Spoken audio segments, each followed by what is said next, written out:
प्यारे बच्चों, आप सभी लॉकडाउन के कारण अपने अपने घरों में हैं। ऐसे समय में हम लेकर आए हैं आपके लिए डिजी साथ कार्यक्रम।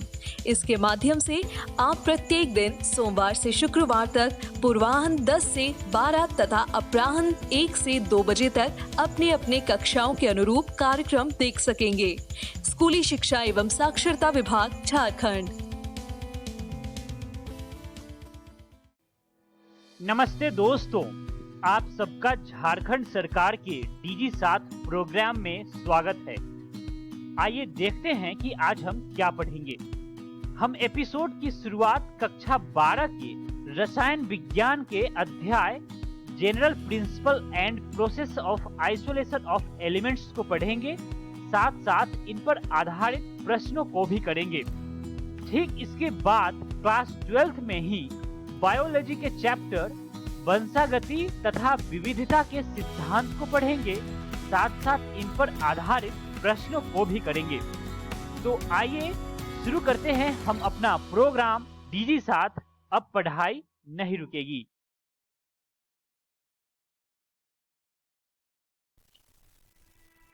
नमस्कार दोस्तों, आज हम कक्षा 12वीं के रासायनिक विज्ञान का छठा अध्याय तत्वों के निष्कर्षण के सिद्धांत एवं प्रक्रम शुरू करने जा रहे हैं। शुरू करने से पहले आइए देखते हैं कि आज की इस वीडियो में हम कौन कौन सी चीजों के बारे में बात करने वाले हैं। इस वीडियो में सबसे पहले हम पाठ का परिचय पढ़ेंगे, उसके बाद हम धातु की उपलब्धता के बारे में पढ़ेंगे और आखिरी में हम अयस्कों का सांद्रण पढ़ेंगे। तो आइए शुरू करते हैं पाठ के परिचय से। धातु कर्म में हम अयस्कों के बारे में पढ़ते हैं और सांद्रिक अयस्क से तत्वों के पृथक्करण के बारे में पढ़ते हैं।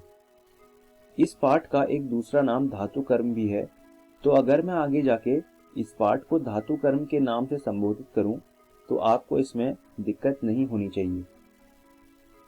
इस पाठ में हम धातु कर्म से जुड़े ऊष्मगतिकीय तथा विद्युत रासायनिक सिद्धांतों के बारे में पढ़ेंगे। अब बात करते हैं धातु की उपलब्धता के बारे में।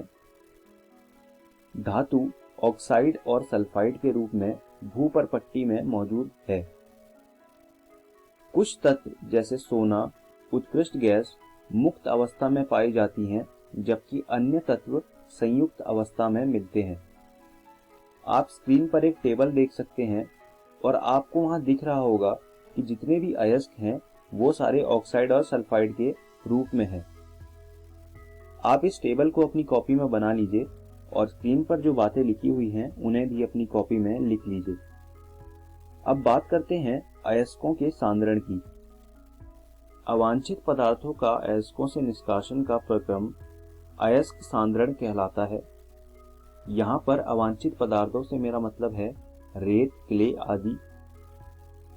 मृदा तथा अवांछित पदार्थों को अपअयस्क यानी कि गैंग कहते हैं। आप इन चीजों को अपनी कॉपी में लिख लीजिए। अब बात करते हैं सांद्रण के कुछ तरीकों की। पहला तरीका कहलाता है द्रवीय धावन। यह विधि अयस्क तथा गैंग कणों के आपेक्षिक घनत्वों के अंतर पर निर्भर करती है, अतः यह गुरुत्वीय पृथक्करण का एक प्रकार है। इसी प्रकार के एक प्रक्रम में चूर्णित अयस्क को ऊपर की ओर से बहती हुई जल की धारा से धोया जाता है, जिसके कारण हल्के गैंग के कण जल के साथ बहकर निकल जाते हैं और भारी अयस्क के कण शेष रह जाते हैं। तो यह होता है द्रवीय धावन। आप इस चित्र को अपनी कॉपी में बना लीजिए और जो मैंने आपको बताया है वो अपनी कॉपी में लिख लीजिए। अब बात करते हैं दूसरे तरीके की, जिसे कहते हैं चुंबकीय पृथक्करण। यह विधि अयस्क के घटकों में चुंबकीय गुणों की भिन्नता पर आधारित है। यदि अयस्क या गैंग में से कोई भी एक चुंबकीय क्षेत्र की ओर आकर्षित हो सकता है, तब इस प्रकार से पृथक्करण किया जाता है। आप देख सकते हैं एक चुंबकीय रोलर लगा हुआ है और ऊपर से हम अयस्क को नीचे गिरा रहे हैं। होता क्या है, जो भी चुंबकीय क्षेत्र की ओर आकर्षित हो सकता है वो रोलर के साथ चिपक कर पीछे की तरफ आ जाएगा और जो अचुंबकीय होगा वो आगे की तरफ आके गिर जाएगा। इस तरह से हम पृथक्करण कर सकते हैं। तो यह होता है चुंबकीय पृथक्करण। इसके बाद बात करते हैं फेन प्लवन विधि की। यह विधि सल्फाइड अयस्कों को गैंग से मुक्त करने के लिए प्रयुक्त होती है। इस विधि में चूर्णित अयस्क का पानी के साथ निलंबन बना लिया जाता है। इसमें संग्राही तथा फेन स्थायीकारी मिला देते हैं। संग्राही अयस्क कणों की अक्लेदनीयता को बढ़ा देते हैं तथा फेन स्थायीकारी फेन को स्थायित्व प्रदान करते हैं। इसके बाद हम घूर्णी शेपनी को घुमाते हैं। उसको घुमाने के कारण फेन बनता है जिसमें अयस्क के कण एकत्र हो जाते हैं। फेन हल्का होता है जिसे मथकर निकाल लिया जाता है। इससे अयस्क के कणों को अलग कर लिया जाता है। कभी कभी दो सल्फाइड अयस्कों का पृथक्करण करने के लिए अवनमनों का उपयोग करना पड़ता है। यहाँ पर मैं आपको बताना चाहूंगा कि सोडियम साइनाइड एक अवनमन होता है। उसका इस्तेमाल करके हम दो सल्फाइड अयस्कों को अलग कर सकते हैं। तो यह होती है फेन प्लवन विधि। अब बात करते हैं निशालन की।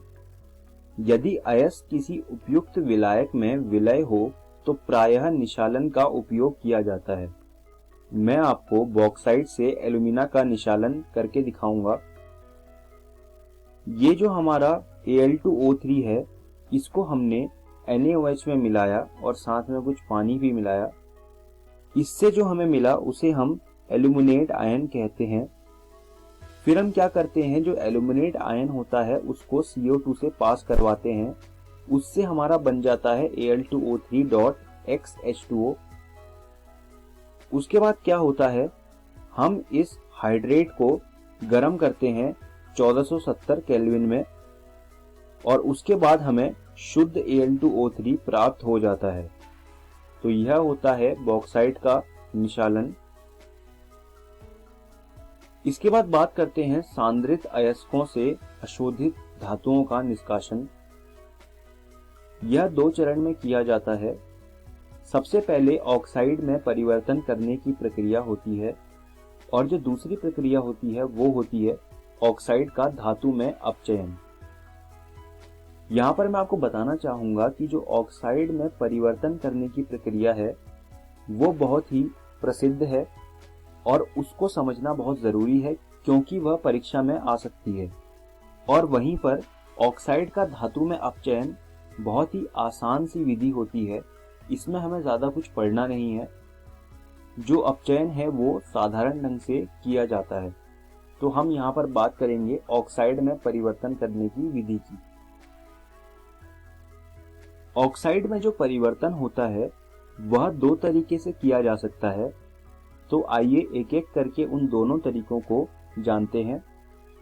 निस्तापन में गर्म करने की आवश्यकता होती है जिससे वाष्पशील पदार्थ निष्कासित हो जाते हैं तथा धातु ऑक्साइड शेष रह जाते हैं। दूसरा जो तरीका होता है उसे कहते हैं भर्जन। भर्जन में अयस्क को वायु की नियमित आपूर्ति के साथ धातु के गलनांक से नीचे के तापमान पर एक भट्टी में गर्म किया जाता है। यह दो तरीके हैं, निस्तापन और भर्जन। ये दोनों ही तरीके बहुत ज्यादा महत्वपूर्ण हैं परीक्षा के उद्देश्य से और आपको दोनों ही करके जाने हैं। अब हम इस वीडियो के अंत में आ गए हैं। आइए जानते हैं कि आज की इस वीडियो में हमने क्या सीखा। सबसे पहले हमने पाठ का परिचय पढ़ा, उसके बाद हमने धातु की उपलब्धता के बारे में जाना और आखिरी में हमने अयस्कों का सांद्रण पढ़ा। मैं उम्मीद करता हूं आपको मेरी पढ़ाई हुई सारी चीजें समझ आई होंगी और आपको यह सुझाव दूंगा कि आप ये सारी चीजें रासायनिक विज्ञान की NCERT से पढ़िएगा। अगली वीडियो में हम लोग धातुकर्मिकी के ऊष्मगतिकीय सिद्धांतों के बारे में पढ़ेंगे। उसके बाद हम उनके कुछ अनुप्रयोग पढ़ेंगे। धन्यवाद दोस्तों।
हेलो दोस्तों, जीव विज्ञान की इस वीडियो में आपका स्वागत है।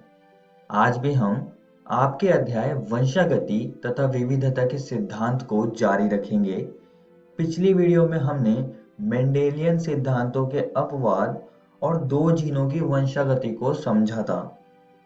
इस वीडियो में हम वंशागति का क्रोमोसोम सिद्धांत, सहलग्नता और पुनर्योजन, बहुजीनी वंशागति और बहुप्रभाविता पर चर्चा करेंगे।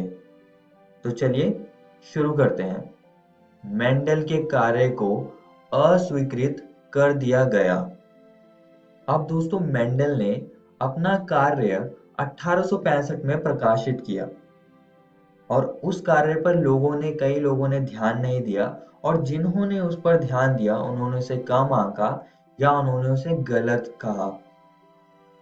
अब इन सब चीजों के होने के कुछ कारण थे, जैसे कि उन दिनों संचार आसान नहीं था और उनके काम को व्यापक रूप से प्रचारित नहीं किया जा सका।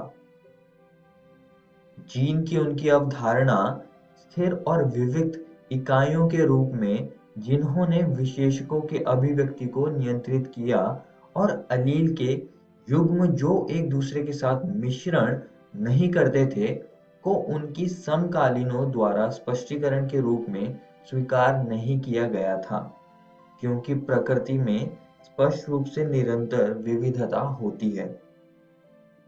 जैविक घटनाओं को समझाने के लिए गणित का उपयोग करने का मेंडल का दृष्टिकोण अपने समय के कई जीव विज्ञानियों के लिए पूरी तरह से नया और अस्वीकार्य था। वह कारकों के अस्तित्व या वे किस सामग्री द्वारा बनाई गई थी, उसका कोई भौतिक प्रमाण प्रदान नहीं कर सका। आइए दोस्तों, अब आगे बढ़ते हैं और वंशागति का क्रोमोसोम सिद्धांत को समझते हैं। अब धीरे धीरे माइक्रोस्कोपी की तकनीक में प्रगति हो रही थी और आज के समय में हमारे पास इलेक्ट्रॉन माइक्रोस्कोप है, जो कि बहुत ही सूक्ष्म चीजों को देखने में बहुत मदद करता है। इन्हीं कुछ तकनीकों की प्रगति की वजह से वैज्ञानिकों ने कोशिका विभाजन को बहुत अच्छे से समझा और उन्होंने देखा कि केंद्रक के अंदर एक संरचना है जो कि द्विगुणित है और विभाजन के समय विभाजित होती है। उसे उन्होंने क्रोमोसोम यानी कि गुणसूत्र कहा। इस संरचना के पास डीएनए होता है और ये हिस्टोन प्रोटीन के पास टाइटली पैकेज होता है और इसके पास जीन्स भी होते हैं। अब दोस्तों, 1908 में दो शख्स आए, जिनमें से पहले का नाम था वॉल्टर सटन और दूसरे का नाम था थियोडोर बोवेरी। इन्होंने अलग अलग काम किया और इन्होंने ही वंशागति का क्रोमोसोम सिद्धांत को प्रस्तावित किया। तो चलिए अब देख लेते हैं कि वंशागति का क्रोमोसोम सिद्धांत क्या है और ये कैसे आई। अब जो वॉल्टर सटन थे, जो कि एक जेनेटिसिस्ट और फिजिशियन थे, ये शख्स टिड्डे पर काम कर रहा था और इन्होंने पाया कि गुणसूत्र जोड़ों में होते हैं और मियोसिस के समय अलग अलग हो जाते हैं। और साथ ही में इन्होंने कहा कि एक गुणसूत्र हमें माता से मिलता है और एक गुणसूत्र हमें पिता से मिलता है। यही गुणसूत्रों का मियोसिस में अलग होना शायद मेंडल के वंशागति के नियमों की स्पष्टीकरण दे रहा है।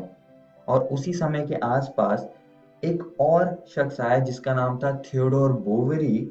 उन्होंने सी अर्चिन पर काम कर रहे थे वो, और इन्होंने पाया कि उचित भ्रूण विकास के लिए सारे के सारे गुणसूत्रों के जोड़े मौजूद होने बहुत जरूरी थे।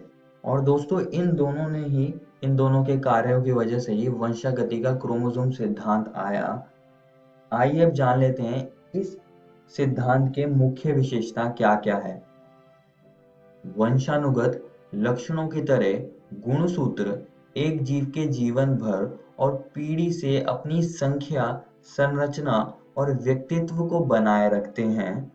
दोनों ना तो लुप्त होते हैं और ना ही आपस में मिश्रित होते हैं।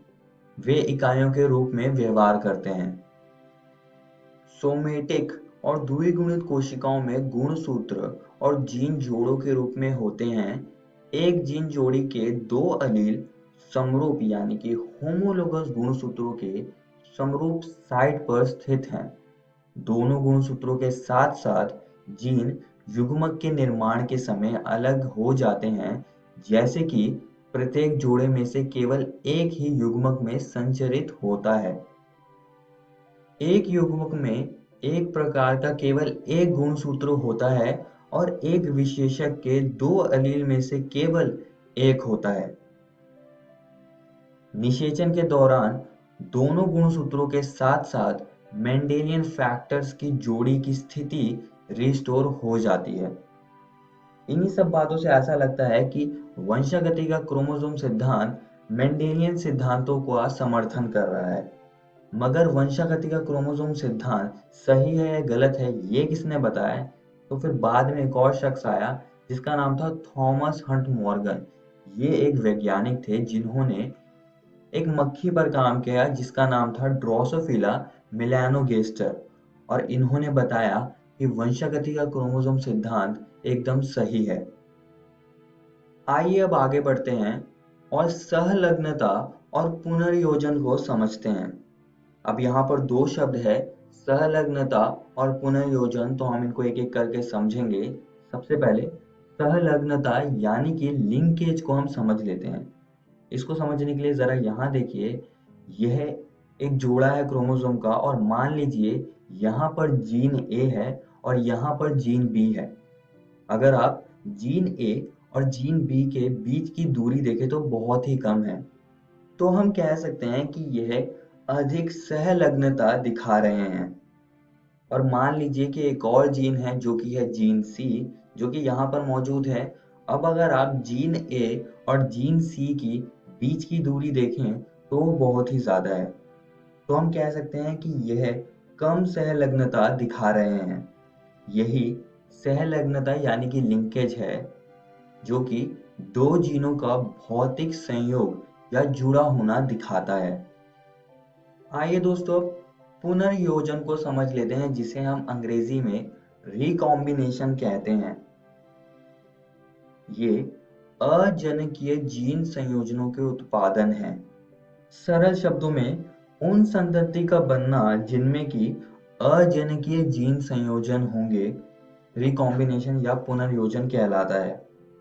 अब दोस्तों हमने मेंडल के एक नियम को समझा था जो कि था स्वतंत्रता अपव्यूहन का नियम, और इसमें उन्होंने कहा था कि जब किसी संकर में लक्षणों के दो जोड़े लिए जाते हैं तो किसी एक जोड़े का लक्षण विसंयोजन दूसरे जोड़े से स्वतंत्र होता है, लेकिन ऐसा हमेशा नहीं होता है।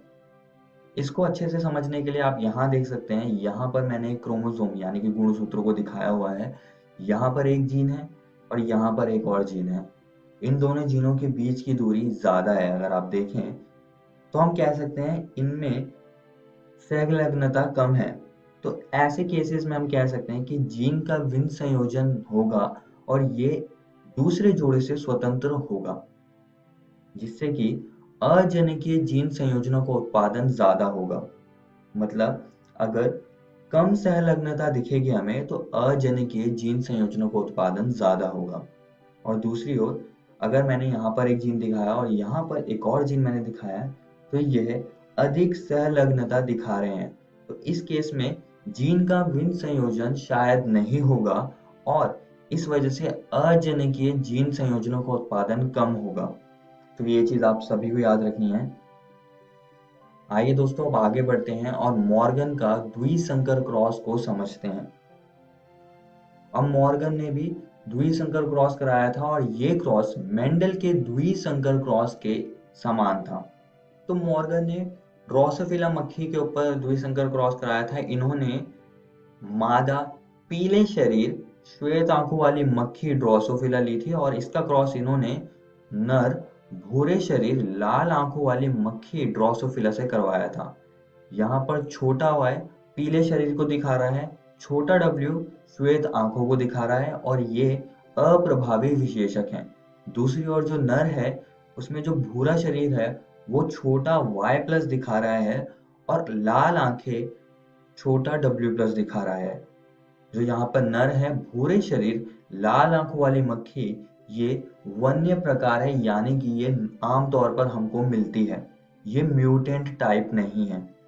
तो आइए अब इनका क्रॉस देख लेते हैं। इन्होंने इसका नाम क्रॉस ए रखा था, और अगर आप दोनों ओर देखें, ये दोनों क्रोमोसोम्स हैं, और अगर आप दोनों ओर देखें तो जीन जो है इनके, उनमें सहलग्नता अधिक है।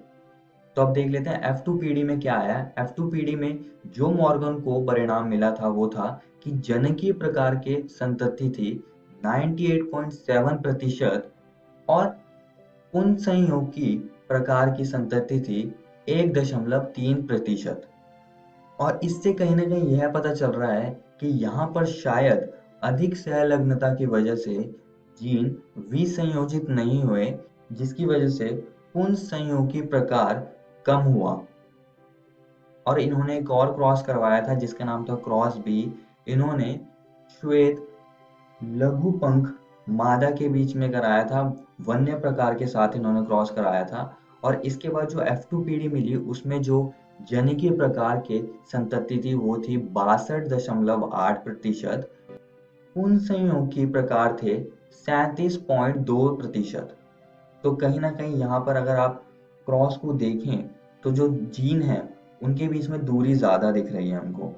तो इससे हम कह सकते हैं कि इनमें सहलग्नता कम थी, जिस वजह से शायद जीन विसंयोजित हो गए और यहाँ पर रिकॉम्बिनेंट टाइप ज्यादा मिले हमको। और मैं आप सभी को एक और बात बताना चाहता हूँ कि अगर हम द्विसंकर क्रॉस कराते हैं और मेंडल को हम फॉलो करते हैं यहाँ पर, तो हमको क्या रेशियो मिलता है। ये वाला रेशियो मिलता है हमें, फिनोटाइप अनुपात जो मिलता है 9:3:1। लेकिन यहाँ पर मॉर्गन को इस द्विसंकर क्रॉस में थोड़ा सा अलग मिला, तो वो चीज हमको यहाँ पर नहीं मिली। तो कहीं ना कहीं यह पता चल रहा है कि जो मॉर्गन का द्विसंकर क्रॉस था वो मेंडल के स्वतंत्रता अपव्यूहन का नियम को फॉलो नहीं कर रहा था, क्योंकि अगर वो फॉलो कर रहा होता हमको यह अनुपात मिलता। आइए दोस्तों अब आगे बढ़ते हैं और बहुजीनी वंशागति को समझते हैं। जो विशेषक सामान्यतः 3 अथवा अधिक जीनों द्वारा नियंत्रित होते हैं, इन्हें बहुजीनी लक्षण कहते हैं और यही बहुजीनी वंशागति करते हैं। बहुजीनी विशेषक में फिनोटाइप में प्रत्येक एलील का अपना योगदान होता है, अर्थात प्रत्येक एलील का प्रभाव योजी होता है। इसको सबसे अच्छे समझने के लिए हम एक उदाहरण से इसको समझेंगे, जो कि है ये परिवार। अगर आप इस परिवार में देखें तो जो त्वचा का रंग है वो सबका अलग अलग दिख रहा है। कोई यहाँ पर काला है, कोई सांवला है और कोई यहाँ पर गोरा है।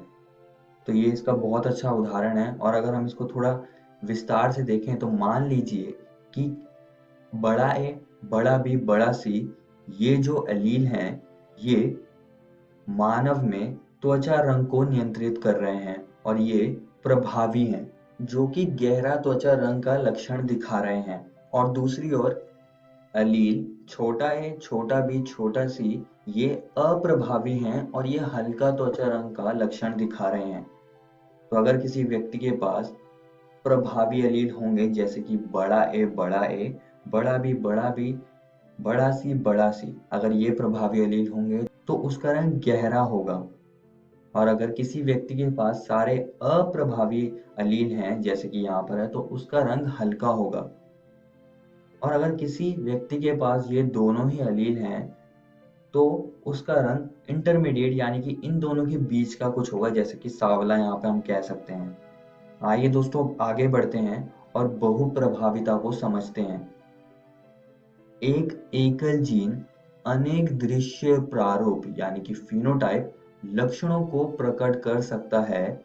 ऐसे जीन को बहुप्रभावी जीन कहते हैं और यही जीन बहुप्रभाविता करते हैं।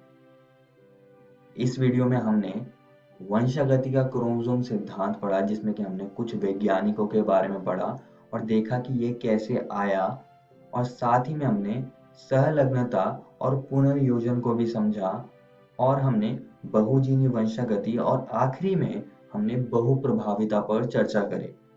और दोस्तों मैं आप सभी को एक और बात बताना चाहता हूँ कि आज हमने आपकी एनसीईआरटी किताब के इन टॉपिक्स को खत्म कर लिया है। आप इनको जरूर घर से किताब से पढ़कर आइएगा। अगली वीडियो में हम लिंग निर्धारण और उत्परिवर्तन यानी कि म्यूटेशन को समझेंगे। धन्यवाद।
नमस्ते दोस्तों, डीजी साथ के आज के एपिसोड में आशा करता हूं कि आपको बहुत कुछ सीखने को मिला होगा।